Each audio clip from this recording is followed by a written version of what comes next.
Ô Wesley, deixa eu perguntar um bagulho pra você. Baseado em tudo que você explicou. É que não tem como testar isso, mas eu quero ouvir sua opinião. Se fosse possível colocar um cara pra viver a minha vida, tipo, colocasse ele todo o contexto que eu vivi, ele se tornaria eu, então, Sim. pela sua lógica? Se ele tivesse as mesmas influências que isso... Vou dar um exemplo.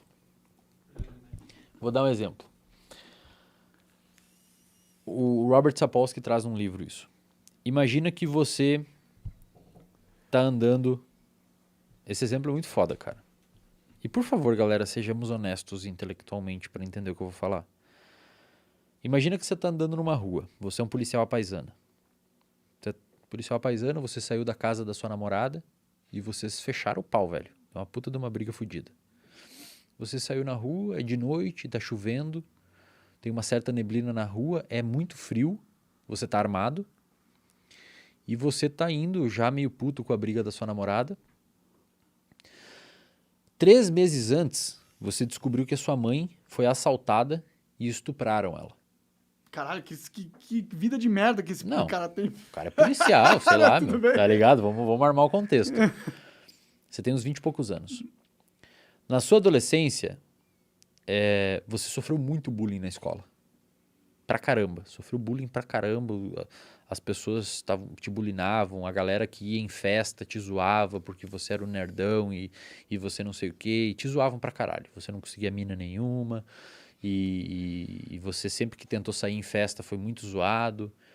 Na sua infância, você sofreu um acidente de bicicleta ou caiu de uma árvore e bateu a cabeça e deu algum edema, sei lá, deu alguma coisa no seu cérebro que modificou um pouco o seu neurodesenvolvimento. Quando a sua mãe vamos voltando. Quando a sua mãe estava grávida de a sua mãe se estressou demais. Tô respondendo sua pergunta, tá? A sua mãe te estressou demais. Então você já nasceu com um eixo de resposta ao estresse um pouquinho mais elevado e teve tudo que você vivenciou na vida. Quando a sua mãe estava na barriga da sua avó, a sua avó sofreu um trauma muito forte, porque o seu avô bateu nela e antigamente e tal. E você e a sua família inteira se desenvolveu numa cultura do interior dos Estados Unidos, sei lá, nos texanos lá, que são muito mais conservadores e do ponto de vista de armamentista e sei lá o quê. Então você já tem uma ideia de hiperproteção aflorada em você. Isso que eu quero dizer, culturalmente já. Seus amigos eram assim na infância e tal. Você saiu da casa da sua namorada, vocês brigaram. Quando a sua mãe foi estuprada, você ficou com uma neuroplasticidade, os seus circuitos cerebrais e a sua amígdala se superativaram, porque não é uma coisa agradável, né? Na sua infância, cara, e na sua adolescência, você já veio carregado de um monte de circuitos modulando o comportamento para você ser excluído e não sei o quê. E a sua namorada briga com você e termina com você e fala que você é muito nerd, que não presta e que não é legal. Exato. E você já vem de um contexto que a sua mãe se fudeu e às vezes você tá quase perdendo o emprego, enfim. Carregou aquilo ali. E lembrando, você já tem um eixo de resposta ao estresse mais sensível que nasceu com você devido à epigenética que a sua mãe deixou para você, do estresse que ela teve. Você tá andando na rua, acontece um acidente. Explode um negócio, sei lá, um posto, sei lá, qualquer coisa.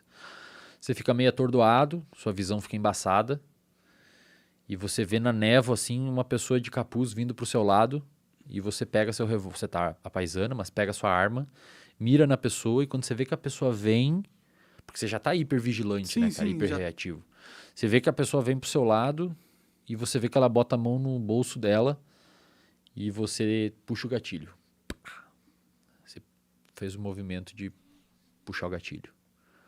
Cara, esse movimento de puxar o gatilho, ele pode ser explicado segundos antes de você puxar o gatilho. Você já tem mais noradrenalina devido à explosão, modulando a sua amígdala, que já é mais reativa devido ao seu contexto inteiro. Pode ser explicado minutos antes porque você teve mais cortisol devido à briga com a sua mina. Pode ser explicado meses antes porque sua mãe foi estuprada e você tem mais neuroplasticidade no seu cérebro. E quanto mais estresse, menos pré-frontal, por isso você não tem muito mais capacidade de ponderar as suas decisões. Pode ser explicado anos antes, quando você sofreu bullying na sua infância, e pode ser explicado até gerações anteriores, por você já vir de uma modulação cultural, de uma família que não sei o quê. Foi sua decisão puxar o gatilho? É difícil, entende, cara? Não, sim. Não precisa responder, mas você entende que eu entendo. o comportamento... Cara, é muito difícil você tem muitas camadas que modulam o nosso comportamento. Sim, sim, sim. Às vezes, puxar aquele gatilho era só o que restava para você naquele contexto. Era o que o contexto universal te jogou a fazer, né? Exato. Tirando totalmente o seu livre-arbítrio nessa teoria. Aí as pessoas vão falar, pô, mas então não sei o quê. Então Cara, por que a gente prende os outros? então, exato. Então, assim, entraria numa ideia de, então, qualquer um pode fazer o que quiser e viver numa selva. Aí tem alguns neurocientistas, tem um que na verdade é psicólogo, mas ajudou muito na neurociência, que é o Gazzaniga. Ele tem um livro chamado Who is in Charge? Quem está no comando. E nesse livro ele propõe a ideia de, tipo assim, ele fala, não temos livre-arbítrio, porque o nosso cérebro não existe esse espaço homuncular, esse bunkerzinho onde alguém decide qual... Imagina, cara, se eu vou tomar essa água, o neurônio do córtex motor primário enviou uma mensagem para o neurônio do córtex motor secundário, que enviou uma mensagem para os meus músculos, que fez eu fazer isso daqui. Só que se eu for voltando neurônio, eu nunca chego no primeiro. O primeiro foi o neurônio da minha retina, que enviou informação da... Enfim, entende? Nunca tem uma magia que dispara os primeiros potenciais de ação. O Gazzaniga, ele fala assim, beleza, pessoal, a gente não tem livre-arbítrio, eu concordo, porque não tem como explicar ele à luz da neurobiologia. E também, se existe livre-arbítrio e a gente é produto de uma seleção natural, cadê o livre-arbítrio nas outras espécies? É difícil de encontrar isso. Mas, ao mesmo tempo, ele fala assim, porém, temos que viver como se tivéssemos. Porque, psicologicamente, é uma ferramenta útil de você se importar com o que você faz, né? E aí entra outras coisas, cara, que também é importante. Aí o Fermento tem que ouvir essa parte aqui, que ele gosta dessas discussões de livre-arbítrio.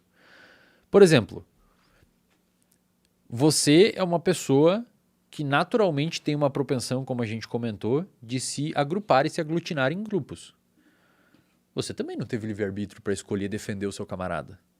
Você defendeu. Então, o livre-arbítrio, como a galera... Normalmente, quando eu falo de livre-arbítrio, eu falo, pô, vão fazer merda, vão explodir as coisas, vão matar as pessoas e não vão ter culpa. Mas, cara, o livre-arbítrio funciona pro outro lado também. Você tem ocitocina no seu cérebro, que já forma uma formação grupal. Então, quando você é empático com alguém... Por exemplo, tem estudos mostrando que quando você doa roupa, faz filantropia, o seu sistema de recompensa se ativa. Sim. É um ato egoísta? Também. Você está doando para se sentir bem e para ajudar outra pessoa. Nós somos totalmente egoístas. Então, cara, você tem um sistema que também você não controla, que foi muito bem formulado para ajudar os outros. Pode crer.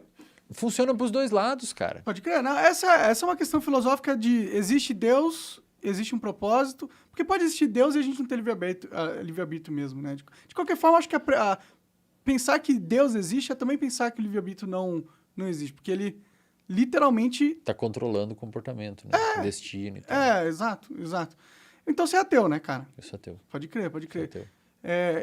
Esse negócio de acreditar em Deus ou não, pra mim tem muito a ver com acreditar em livre-arbítrio ou não também, tá ligado?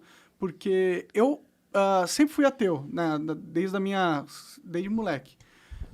Mas num período da minha vida, eu comecei a acreditar em Deus. E isso me ajudou muito.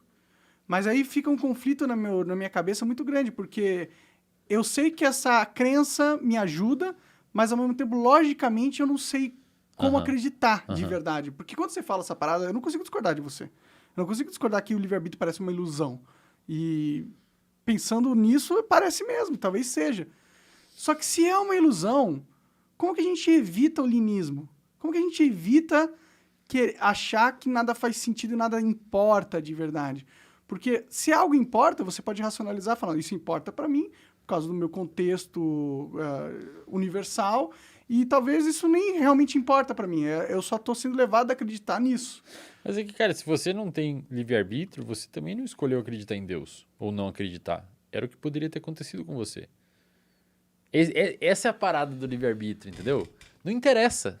No final das contas, a pessoa que acredita ou não em alguma entidade maior, ela teve neurônios no cérebro dela que dispararam, que geraram, por exemplo, quando você falou, pô, mas acreditar em Deus me ajudou.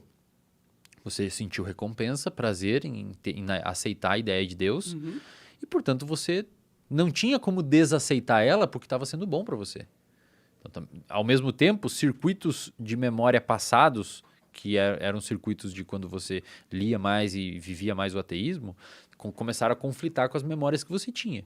A resultante disso talvez foi uma ansiedade elevada. Mas, cara, tudo isso é produto de atividade neuronal no seu cérebro. Eu entendo a ideia, tipo assim, pô, mas daí como é que a gente não cai num niilismo? Como é que a gente não fica, tipo, num branco bizarro, olhando pra parede? pra caramba. Tipo, então beleza, eu só vou sobreviver aqui. Ou me matar, né? Porque, de certa forma, cara, você já não ia fazer isso.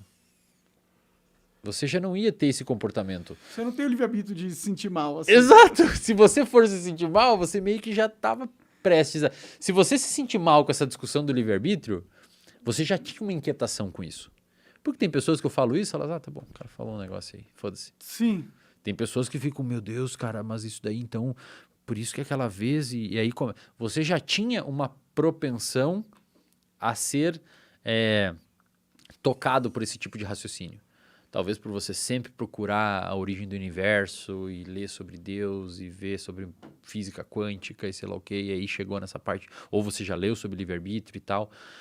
A questão é, se você se tocou ou não com isso, é baseado no que você tem de experiência. Agora, o que eu posso tentar falar para você, use esse tipo de raciocínio dentro do possível que você achar coerente, e já que eu controlo mais o seu comportamento que você está me ouvindo do que você controla ele. Então, já que eu controlo mais o seu comportamento, use isso daqui para sua vida.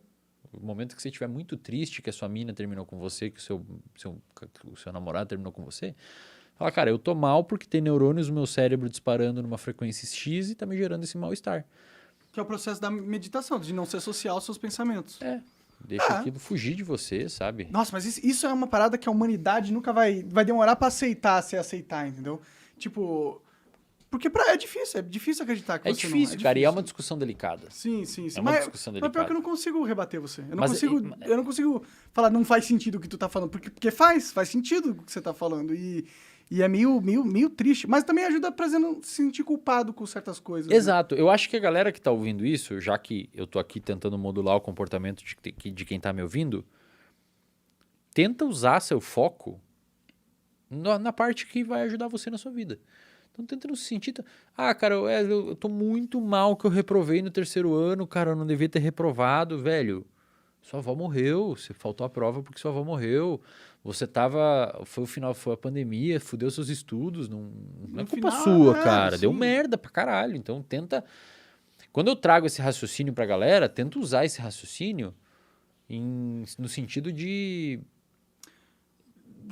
O fato é que pode acabar virando um relativismo moral, né? Das suas ações. Sim. Por isso que é complicado. A questão é, a gente vive em sociedade, os humanos instituíram normas que, concordamos ou não, elas existem, tem regras de convivência e essas regras controlam o nosso comportamento. Se você chega numa mesa, num restaurante e tem uma placa escrita reservado, uma placa controlou o seu comportamento de você não sentar naquela mesa. Sim. Assim como existem regras na sociedade. Você não pode sair pelado na rua, não pode não sei o quê. O seu comportamento está toda hora sendo controlado por regras. Esse livre-arbítrio, essa parada do livre-arbítrio, tenta usar isso para o seu bem, dentro do possível. E, no geral, talvez não mude muita coisa na sua vida ter acesso a esse raciocínio. Pode crer. E a glândula pineal, cara? Eu sempre achei sempre curioso essa parte do cérebro, porque ela é bem diferente de todo o resto do cérebro, né? Ela é tipo um cristal, bom, eu não sei direito. A glândula pineal é que ela pode calcificar, né? Ela pode calcificar e ficar mais durinha, assim. Sim. Ela é uma glândula que produz melatonina, se eu não me engano. Eu nunca estudei muito a glândula tem pineal. a ver com sono, então? É que ela não tem muito... Muito importante. Porque é interessante que ela tá numa região central do cérebro. Ela foi entendeu? muito discutida pelo René Descartes, que ele falava... Inclusive, ele errou quando ele falou que existia chamam de dualidade, né, do Descartes, que é mente e corpo. Na perspectiva do Descartes, a gente tem uma mente e um corpo. Separados. Só que, na realidade, mente... O que é mente? Aonde que ela está? Ela é um produto do seu cérebro. Sim, e você tem neurônios no intestino, né? Você tem um corpo, e é isso. A mente seria a gente fala mente, né, e tudo mais, mas ele é um produto do seu cérebro. E o Descartes falou que a glândula pineal tinha uma função importante, muita gente atribuiu que ali tá a alma, né? E umas paradas sim, por isso que é assim. interessante, ó, na minha opinião. Mas não... Sabe qual que é a aspira que eu fico entrando? Ah, Eu fico entrando numa aspira assim, tem a energia escura e matéria escura, que é 95% do universo tem correlação com a gravidade, com o jeito que as galáxias se formam e o caralho, e a gente simplesmente não consegue detectar e a gente não sabe o que é. Eu fico pensando se a glândula pineal não é uma conexão com uma energia que a gente não consegue entender ainda, entendeu? cara, se for e alguém um dia demonstrar essa energia, Bom, a energia foi demonstrada já, mas tem uns experimentos com lasers e espelhos que detectaram... Na verdade, se detectou ondas gravitacionais, não detectou... Mas tipo, a gente sabe que existe a matéria escura e o... sim, energia... mas eu digo assim, se alguém um dia conseguir demonstrar que existe uma... Correlação do jeito que a gente funciona. Né? Isso. Aí, Mas por que não teria, né? Se tá no universo e ele cara, afeta tudo e pode estar passando por a gente agora, se a gente nem perceber, por que não pode pensa afetar, assim, ó, né? o nosso comportamento ele é resultado de uma percepção que a gente tem de mundo. Um exemplo, aqui na nossa frente agora tá passando um monte de ondas infravermelhas que a gente não enxerga, Sim. porque a gente não tem receptor no nosso olho para detectar isso. Tem animais que têm. Baleias, por exemplo, conseguem se guiar muitas vezes por campo gravitacional da Terra, Caralho, porque o que cérebro da hora. delas consegue ter ou pelo cheiro, muitas vezes, tem um cheiro muito aguçado, se guia pelo odor.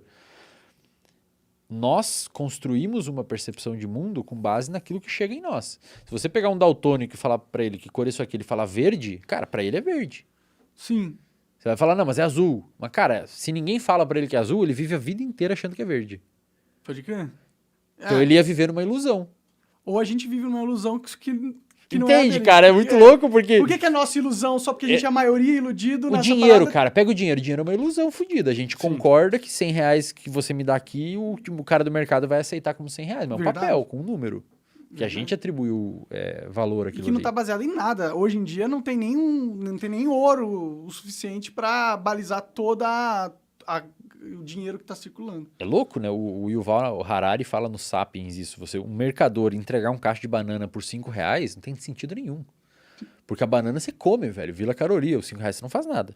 Ele só entrega porque nós concordamos Que 5 reais vai fazer alguma que coisa no 5 futuro. reais lá no futuro outro cara vai aceitar como 5 reais também. Sim, isso é muito louco de parar pra pensar que talvez o nosso mundo, o mundo real, ele seja muito menos físico e muito mais...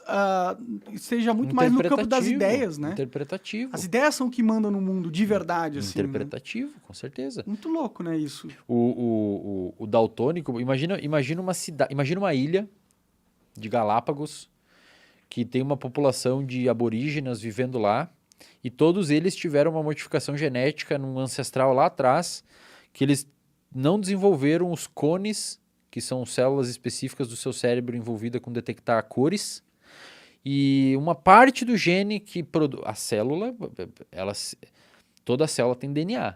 E essas células, ela se diferencia, então o DNA que está no seu neurônio é o mesmo que está na célula do seu fígado. O que mandou ser uma célula do fígado ou neurônio é a diferenciação celular quando você está desenvolvendo o seu organismo. Uhum. Imagina que você tem, nessa galera dessa tribo, lá numa ilha isolada que eles vivam lá, imagina que essa galera não tem um pedaço específico do DNA que faz a parte da célula do olho detectar a cor laranja. Cara, Pra a eles não população existe. vai viver 200 mil anos sem saber que existe laranja. É louco, né? A não ser que algum estude chegue na conclusão que o laranja existe, mas eles não enxergam. Como no caso dos infravermelhos para nós. A gente sabe que existe, mas não enxerga. Sim.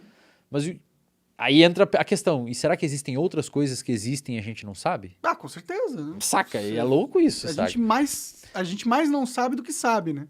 Então, aquela O que é população viveu numa ilusão de que laranja não existe porque o cérebro deles não consegue interpretar o laranja ou detectar o laranja. Uhum. Às vezes, sei lá, velho.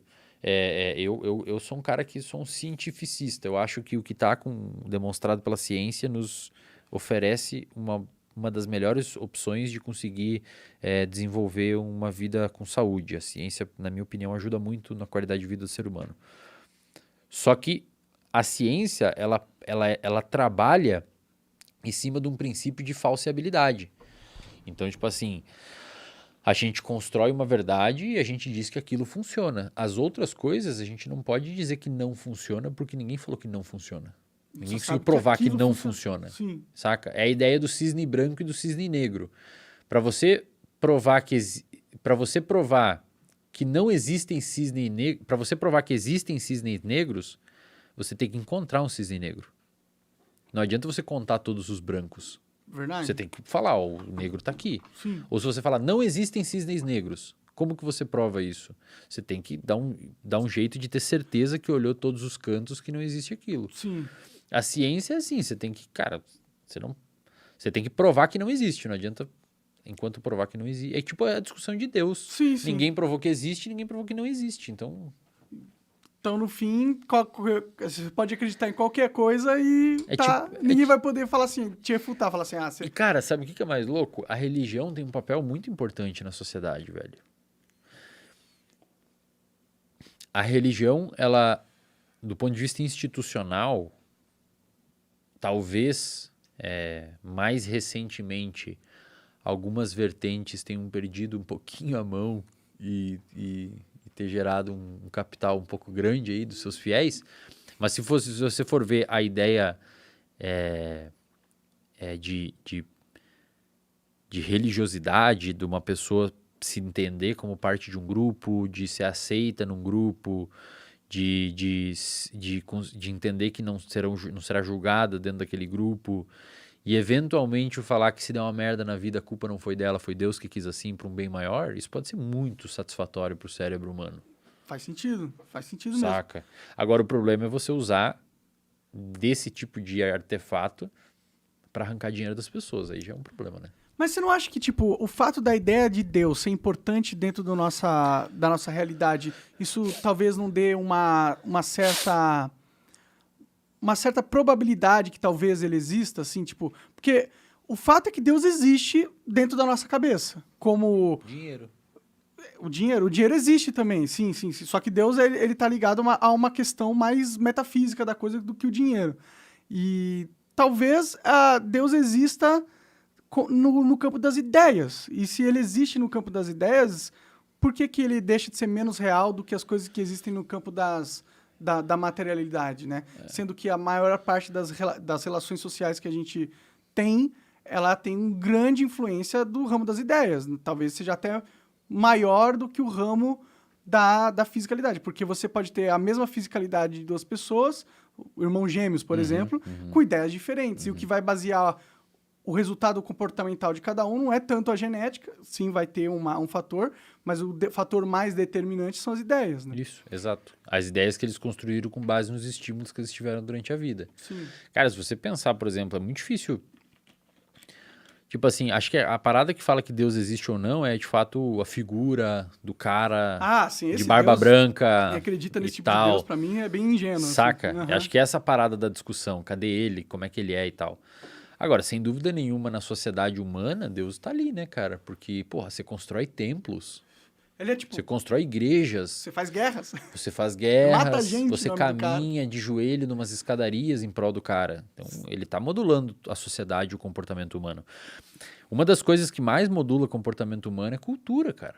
Por exemplo, se você nasceu na Índia, talvez você não coma vaca. Se você nasceu no Mato Grosso do Sul, todo final de semana você vai comer.